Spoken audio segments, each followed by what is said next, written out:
국민의힘 내홍이 이어지고 있는 가운데 대통령실도 인적 개편 태풍이 몰아치고 있습니다. 추석 연휴 전에 30명의 물갈이 될 거라는 관측인데요. 대부분 여의도 출신의 타깃이라 결국 검찰과 관료만 남는 게 아니냐는 내부 불만도 커지고 있습니다. 조은지 기자입니다. 대통령실 슬림화를 표방하면서도 윤석열 정부는 시민사회 수석실을 대폭 강화했습니다. 여소야대 전국, 일반 국민과 접점을 다양하게 넓히겠다는 취지였습니다.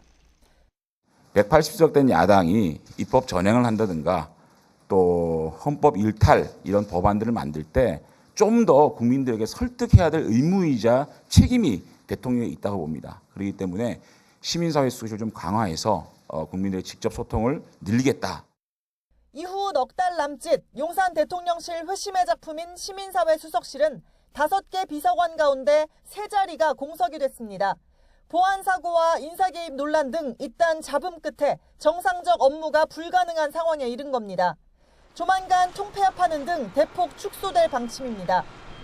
대통령실은 최근 고강도 업무 조직 진단 끝에 추석 전에 비서관급 이하 3, 4급 행정관까지 30명 정도를 물갈이하기로 했습니다. 여권 관계자는 YTN에 의원실 추천과 당직자 등 여의도 출신은 거의 정리되는 분위기라고 전했습니다.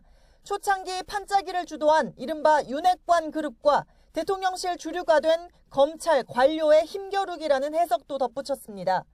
경질은 하는데 후임자 찾기는 난항입니다. 문책성으로 나란히 공석이 된 정무비서관 2자리에 전직 여성 의원들이 하마평에 올랐는데 최종 인선까지는 반신반의하는 시선이 많습니다. 몇 달 만에 무능력자 낙인이 찍혀 경질되는데 금배지를 노리는 의원들이 선뜻 수락할 수 있겠느냐는 겁니다. 여기에 대통령실 인적 쇄신 타깃에 지지율 하락의 첫 이유 인사 문제를 다루는 인사, 공직기강, 법무라인이 빠진 것도 뒷말을 낳고 있습니다.